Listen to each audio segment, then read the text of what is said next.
কথার কথা মনে করেন, আমি আসিফ হুজুর 2026 সাল ফেব্রুয়ারি মাসে নির্বাচন করার পরে রাজশাহীর একজন এমপি হয়ে গেলাম। কথার কথা এক্সাম্পল, রাজশাহীর এমপি হওয়ার পরে আমি খেয়াল করে দেখলাম আমার ব্যাংকে আছে কয়েক হাজার কোটি টাকা। এক্সাম্পল, বাস্তবে নয়। এবার আমি খেয়াল করলাম যে আমার হাতে তো শুধু ক্ষমতা নয়, পুলিশ আমার হাতে। আমাকে প্রোটোকল দেয় পুলিশ, আর্মি, বিডিআর, র্যাব।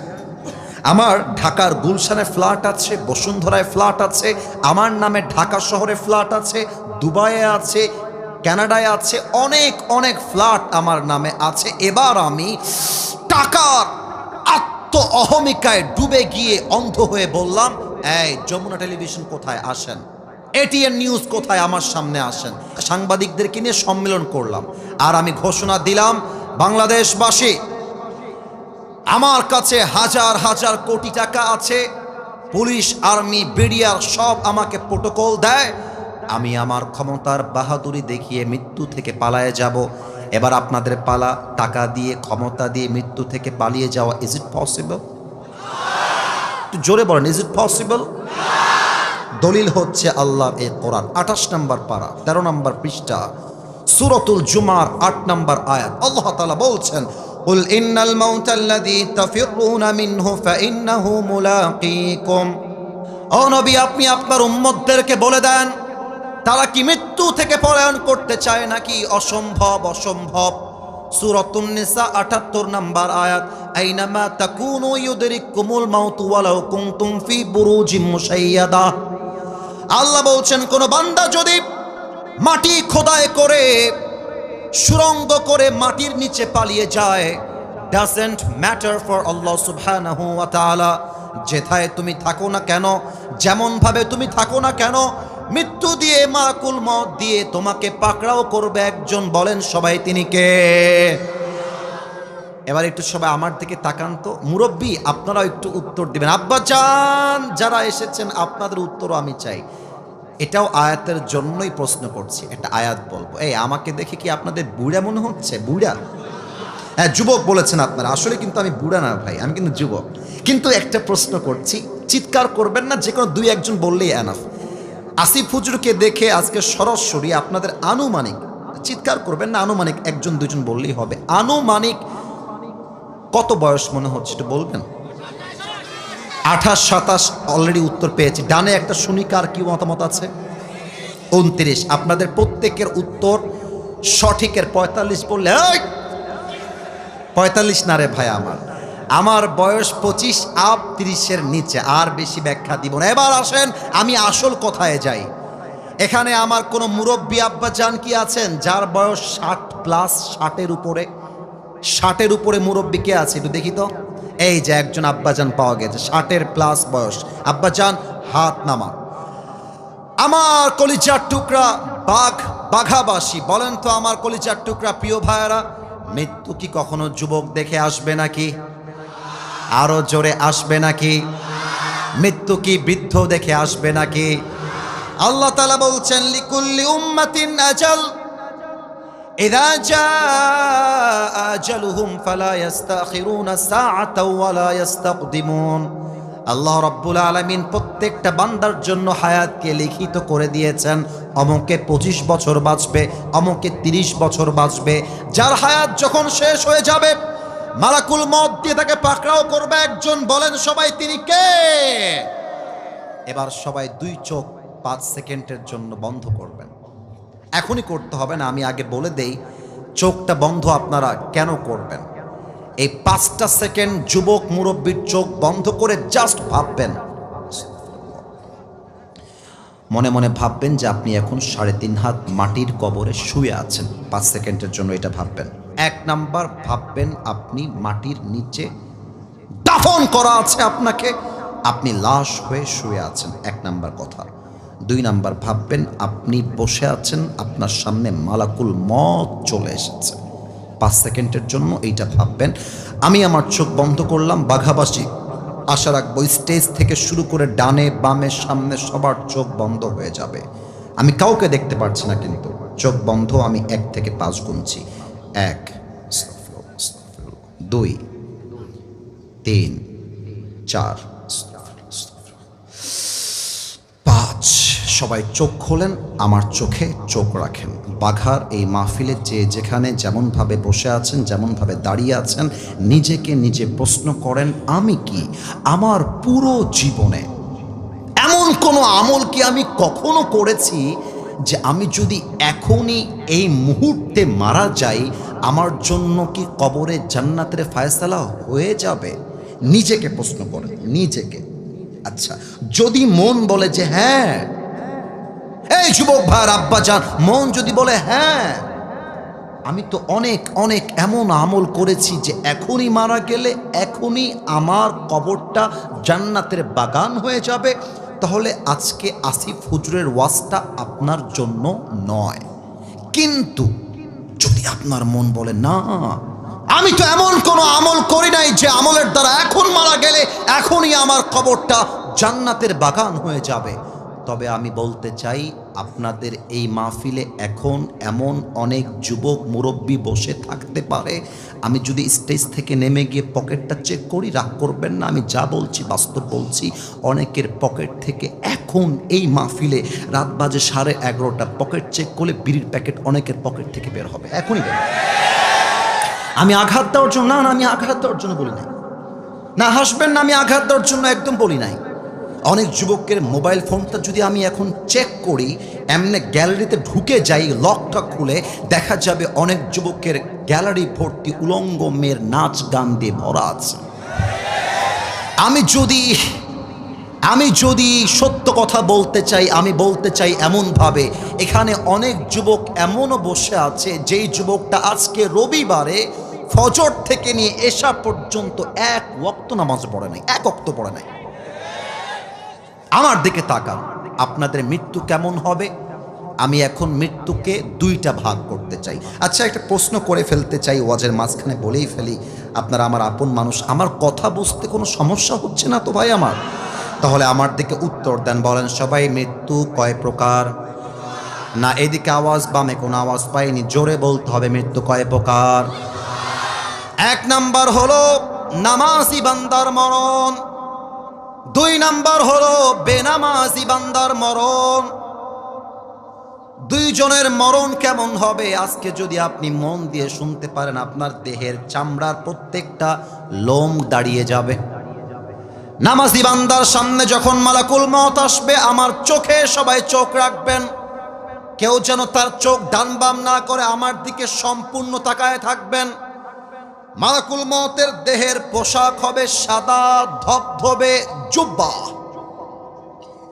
হাতের চামড়া রং হবে সাদা ধবধবে ফর্সা, চোখগুলো হবে টকটকে কালো, আর দেখতে হবে চমৎকার তাগড়া যুবক। পা থাকবে জমিনে, মাথা থাকবে লম্বা তাগড়া ইয়াং ম্যান। এসে দাঁড়িয়ে যাবে নামাজি বান্দার সামনে, দাঁড়িয়ে কি বলবে? এটাও হাদিসে এসেছে, ইয়া আইয়াতুহান নাফসুল মুতমাইন্না উখরুজি ইলা মাগফিরাতিল্লাহি ওয়া রিজওয়ানিহি। এই নামাজি বান্দা, বের হয়ে আসো।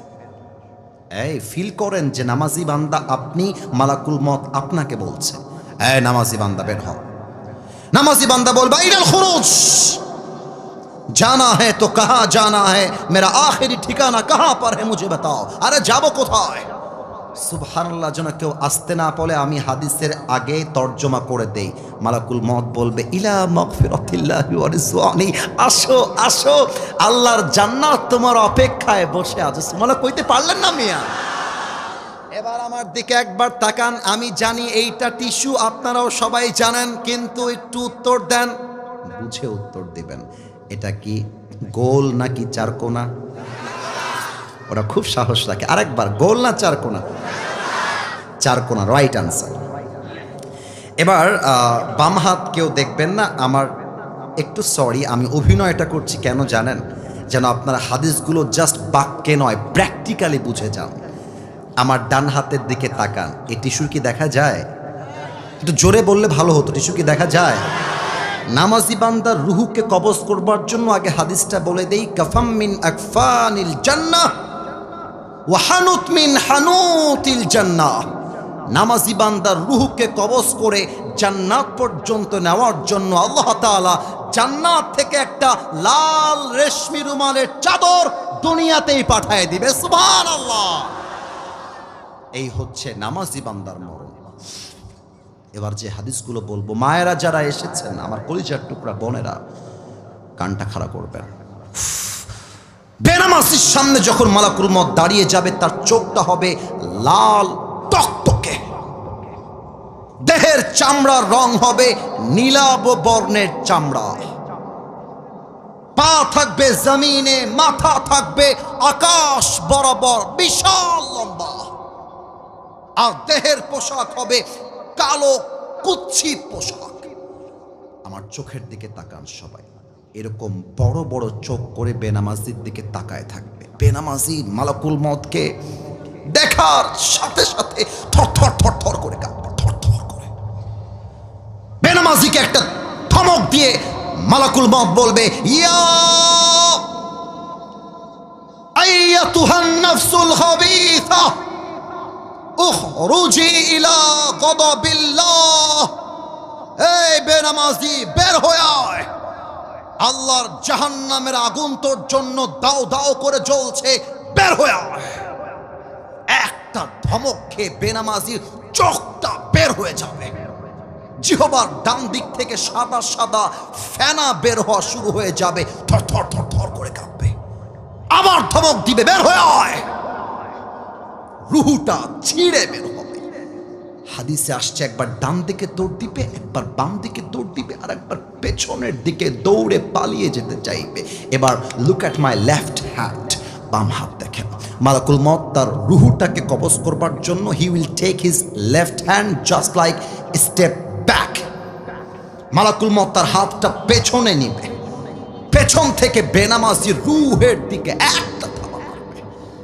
রুহু যখন ধরে এমন ভাবে বের করবে, হাদিসে আসছে একটা জীবিত ছাগলকে যাবেহ না করে তার চামড়া কেউ যদি ব্লেড দিয়ে এমন করে ছিঁড়ে ফেলে, ওই ছাগলটার যে পরিমাণ কষ্ট হয় তার চাইতে কমসে কম 70 গুণ বেশি কষ্ট দিয়ে বেনামাজির রূহকে কবজ করা হবে। বলেন সবাই নাউজুবিল্লাহ। আস্তাগফিরুল্লাহ, আস্তাগফিরুল্লাহ। এই কথাগুলো শোনার পরেও কেউ যদি নামাজি না হয়, আমার মনে হয় আপনারা একমত হবেন কিনা আমি জানি না, ওর মতো কপাল পোড়া আর কেউ হতে পারবে না, ঠিক কিনা বলে? এই যে আমার টুপিটা দেখতে পাচ্ছেন না, আমার মাথায় যে টুপিটা আছে, আমি মাঝে মাঝে এগুলো ভাবি। আজকে বাঘা আসলাম বলে, বাঘার মানুষ আমার আপন বলেই বলছি, আমার দিনের অর্ধেক দিন যায় গাড়ির ভেতরে, অর্ধেক দিন। আজকে এখানে, কালকে ওখানে, দিনে এখানে, রাতে ওখানে। আমার এই যে জামাগুলো দেখতে পাচ্ছেন না, এই যে ব্লেজার, এই যে জুব্বা, এই যে টুপি, সব দামি। অহংকার নয়, শো অফ নয়, কথা বুঝবেন না, বুঝে মন্তব্য করবেন না। এই টুপি আমি পাকিস্তান থেকে নিয়ে আসছি, এই জুব্বা আমি পাকিস্তান থেকে নিয়ে আসছি। এগুলো সব দামি দামি ব্র্যান্ডের জিনিস। আমি মাঝে মাঝে একা একা গাড়িতে ভাবি, কিরে আসিফ, তুই এত দামি জুব্বা পরেছিস, এত দামি পাঞ্জাবি, এত দামি ব্লেজার, এত দামি ঘড়ি, এত দামি টুপি, জাস্ট পেছন থেকে নওগাঁ হাইওয়ে হয়ে যাব, একটা ট্রাক এসে একটা ধাক্কা মারবে, একটা ধাক্কায় রূহ বের হয়ে যাবে, আমার দেহের সমস্ত চাকচিক্যময় জামাগুলো খুলে 3.5 হাত মাটির কবরে আমাকে সাদা কাফনের কাপড়ে প্যাকেট করে শুয়ায় দেওয়া হবে। এটার নামই তো দুনিয়ার জীবন, ঠিক কিনা বলে?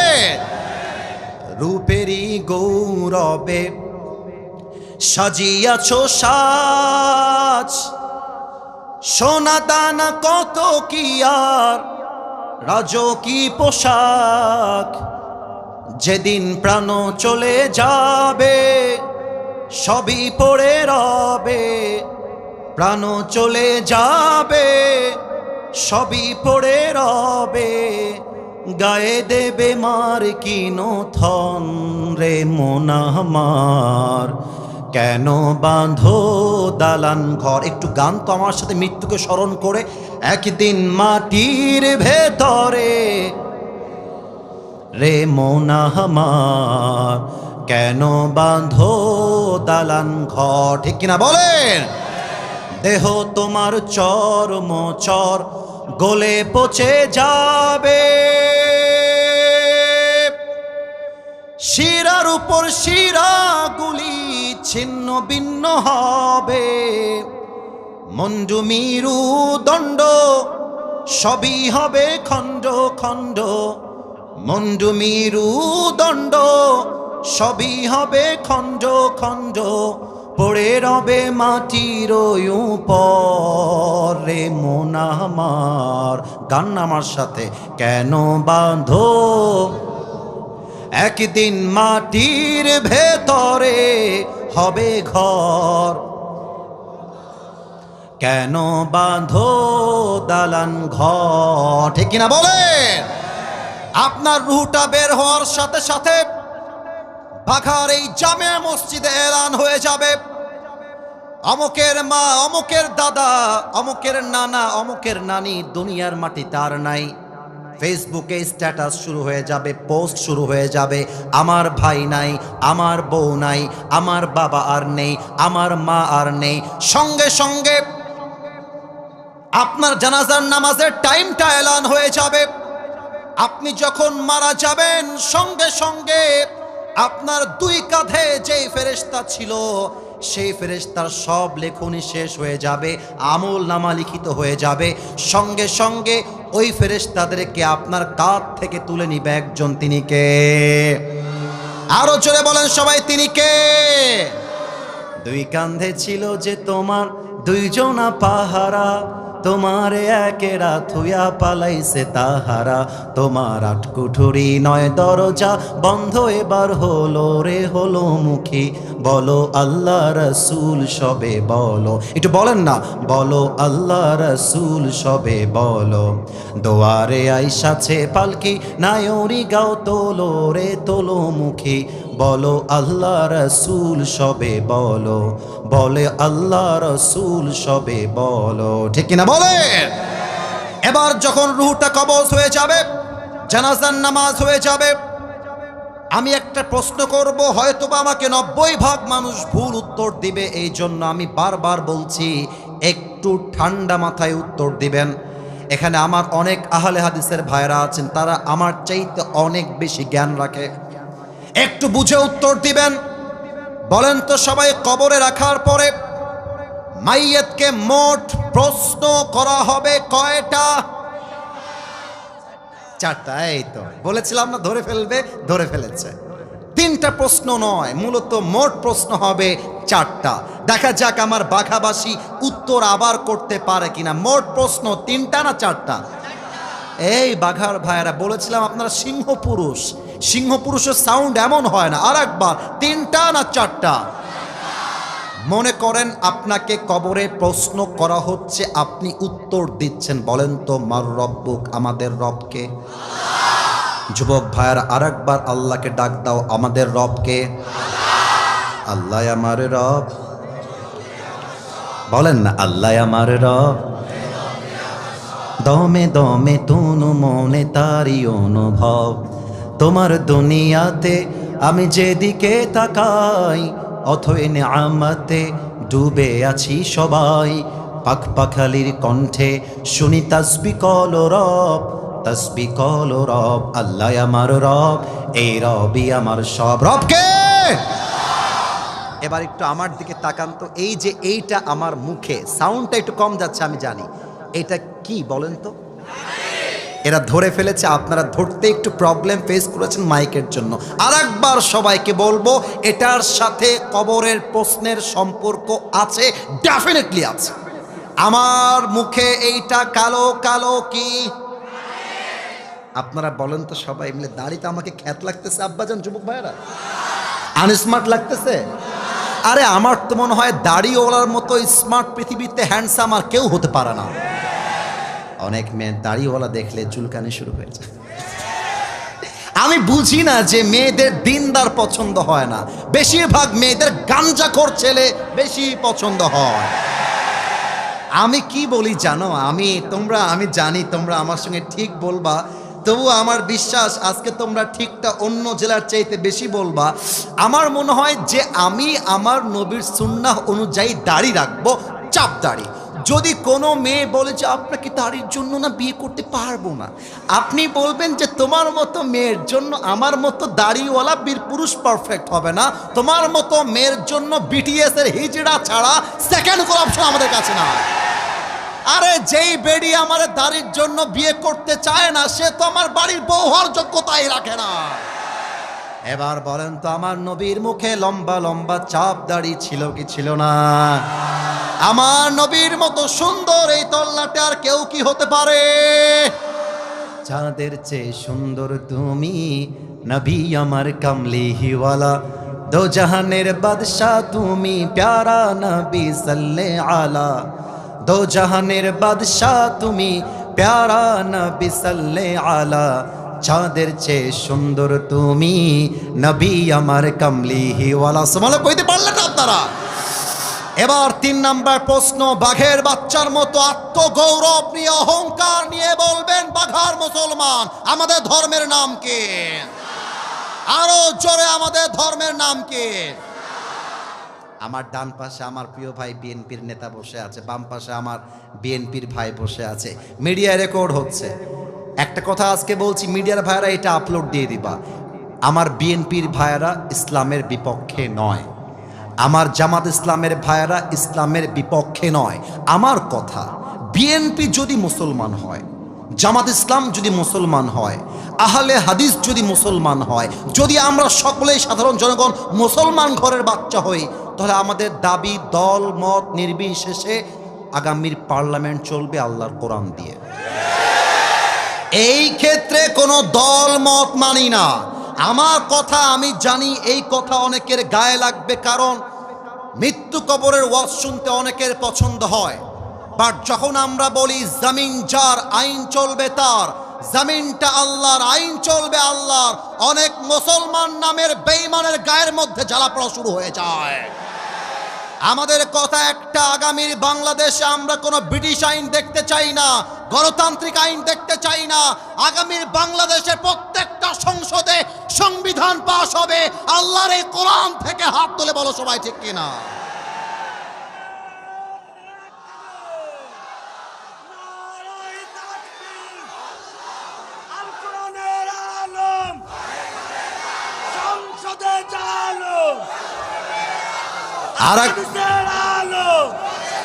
আমার সঙ্গে আমাকে শুধু কথাগুলো বুঝে শুনবেন, কবরে গিয়ে আপনি প্রশ্ন উত্তর মুখস্থ করে যাবেন। বিএনপির ভাইয়ারা শুনবেন, আমি আসিফ হুজুর আপনাদের শত্রু নই, আমার মতো বন্ধু আপনি পুরো বাংলাদেশে আর কাউকে খুঁজে পাবেন না। আমি আপনার ভালোবাসার মানুষ হয়ে বলছি, আপনি পরীক্ষার হলের প্রশ্ন, আগামীকাল রাজশাহী কলেজে আপনার পরীক্ষা আছে, প্রশ্ন পড়বেন বাংলাদেশের রাজধানীর নাম ঢাকা, ঢাকা, ঢাকা। বাংলাদেশে সবচাইতে বড় সমুদ্র সৈকত কক্সবাজার, কক্সবাজার, কক্সবাজার। মুখস্থ করছেন, কথা বুঝতে হবে, মজা নয়, কথা বুঝতে হবে। আগামীকাল সকালে আপনি রাজশাহী কলেজে গেলেন এক্সাম দেওয়ার জন্য, আপনার সামনে क्वेश्चन पेपर चले आसছে। अरे बाबा यार जो मैंने पढ़ा था वही तो आ गया है। अरे যা পড়েছিলাম তাই চলে আসছে, বাস ব্রেন দিয়ে উত্তর দিবেন। বাংলাদেশের রাজধানীর নাম ঢাকা, বাংলাদেশের সবচাইতে বড় সমুদ্র সৈকত কক্সবাজার। মিয়া, দুনিয়ার মাটিতে ব্রেন দিয়ে উত্তর দেওয়া যায়, বাট কবরে প্রশ্নের উত্তর ব্রেন দিয়ে নয়, ঈমান, আমল এবং চরিত্রের মাধ্যমে দেওয়া লাগে। আল্লামা সাঈদী হুজুরের নাম তো আপনারা এমন কেউ নেই যে শোনেন নাই। আল্লামা সাঈদীর কথা ছিল পার্লামেন্ট চলবে আল্লাহর কোরআন দিয়ে। তাকে 12টা বছর জেলখানায় নির্মমভাবে রেখে ইনজেকশন পুশ করে হত্যা করা হয়েছে। আমরা বলতে চাই, যদি সালমান শাহের হত্যার বিচার 29 বছর পরে হতে পারে, আল্লামা সাঈদীর বিচার যদি না হয়, বাংলার তাওহীদ মানতে পারবে না যুবক ভাইরা আমার। আল্লামা সাঈদী বলতেন, আমরা যখন বলি আল্লাহর কোরআন দিয়ে দেশ চলবে, আমাদেরকে বলা হয় পাকিস্তানপন্থী রাজাকার, আমাদেরকে বলা হয় মৌলবাদ। উনি একটা চমৎকার উত্তর দিয়েছেন, উনি বলতেন মৌলবাদী বললে আমরা রেগে যাই না, কারণ মৌল আসছে মূল থেকে। মূল মানে কোরআন, এই বুঝবেন, মূল মানে কোরআন, মূল মানে হাদিস, মূল মানে আল্লাহ তাআলা, মূল মানে হিজ লাস্ট মেসেঞ্জার। মুহাম্মদ সাল্লাল্লাহু আলাইহি ওয়াসাল্লাম। অতএব তোমরা যারা আমাদেরকে মৌলবাদী বলে গালি দাও, আমরা সবাই মূলবাদী, তোমরা সবাই আগাবাদী। এবার বাঘাবাসীর মেধাকে জাস্টিফাই করতে চাই, উত্তর ঠাস করে দিলেই হবে না, বুঝে দেওয়া লাগবে। এই বাঘার ছেলে পেলে, গাছের আগায় শক্তি বেশি না গোড়ায়? আগায় না গোড়ায়? তো উনি বলতেন, বেটা তোমরা থাকো গাছের আগায়, আমরা থাকি গাছের গোড়ায়। বাড়াবাড়ি বেশি করতে আসলে 16 কোটি মানুষ মিলে একটা ঝাঁকুনি মারবে, মামুর বাড়ি দিল্লি গিয়ে পড়বা, দিল্লি গিয়েই তারা পড়েছে। অতএব আগামীর বাংলাদেশে ইসলামকে মাইনাস করে যারা ভারতের দালালি করতে চাইবে, ওর পিঠের চামড়া একটাও থাকবে না আমার বাঘার ভাইরা। আমাদের ধর্মের নাম তাহলে কি? ইসলাম কি নামে না কাজে? এবার ফেরেশতা 4 নম্বর প্রশ্ন করবে, বলবে, রে বাবা রে বাবা, এ তোমার বাড়ি কোথায় গো? তুমি এতগুলো উত্তর কেমনে দিলা রে ভাই? ওমা ইলমুক। এখানে অনেক আলেম ওলামা আছে, মাদ্রাসার ছাত্ররা আছে, আমি যদি ভুল করে ধরাই দিবা, ওমা ইলমুক, what is the source of your knowledge? তুমি এতগুলো জ্ঞান অর্জন করলা কই থেকে রে বাবা? তখন আমরা বলবো, আমাদের জ্ঞানের উৎস একটা কিতাব। বলেন তো কিতাবটার নাম? মাশাআল্লাহ, আওয়াজটা 95 ভাগ এসেছে, 100 ভাগ আসতে হবে। কিতাবটার নাম? আরো জোরে, কিতাবটার নাম? এবার একটু ইমানের প্রশ্ন করছি, উত্তর দিবেন। বিএনপি বুঝি না, জামাত বুঝি না, ইসলাম হয়ে মুসলমান হয়ে উত্তর দিবেন। বলেন তো, পার্লামেন্টে কোরআন চাই? আরো জোরে চাই? দেশ চলবে কোরআন দিয়ে, আমরা চাই। পার্লামেন্টে কোরআন গেলে কি হবে? পার্লামেন্টে কোরআন গেলে এই দেশে চাঁদাবাজি বন্ধ হয়ে যাবে। পার্লামেন্টে কোরআন গেলে কি হবে? এই দেশে সুদ বন্ধ হয়ে যাবে। পার্লামেন্টে কোরআন গেলে কি হবে? এই দেশে ঘুষ বন্ধ হয়ে যাবে। পার্লামেন্টে কোরআন গেলে কি হবে? এই দেশে টেন্ডারবাজি বন্ধ হয়ে যাবে। পার্লামেন্টে কোরআন গেলে কি হবে? রাত বাজে 2টা, রাজশাহীর শহরে একজন যুবতী মেয়ে, সুন্দরী মেয়ে হাঁটবে, কোনো বাপের বেটার ক্ষমতা হবে না তাকে রেপ কিংবা ইফতিজিং করবার। কোনো একদিন এদেশের আকাশে কালেমার পতাকা দুলবে, সেদিন সবাই খোদাই বিধান পে দুঃখ বেদনা ভুলবে। ঠিক কিনা বলে? সেদিন আর হবে না হাহাকার, অন্যায় জুলুম অবিচার, থাকবে না অনাচার, দুর্নীতি কদাচার, থাকবে না অনাচার, দুর্নীতি কদাচার, সকলেই শান্তিতে থাকবে। সেদিন সবাই খোদাই বিধান পে দুঃখ বেদনা ভুলবে। লাস্ট আরেকবার গাইতে চাই, গাওয়া যাবে? আরেকটু, আরে ভাই শেষ ভালো যার, সব ভালো যার, গাওয়া যাবে? কোনো একদিন এদেশের আকাশে কালেমার পতাকা দুলবে, সেদিন সবাই খোদাই বিধান পে দুঃখ বেদনা ভুলবে। ঠিক কিনা বলেন?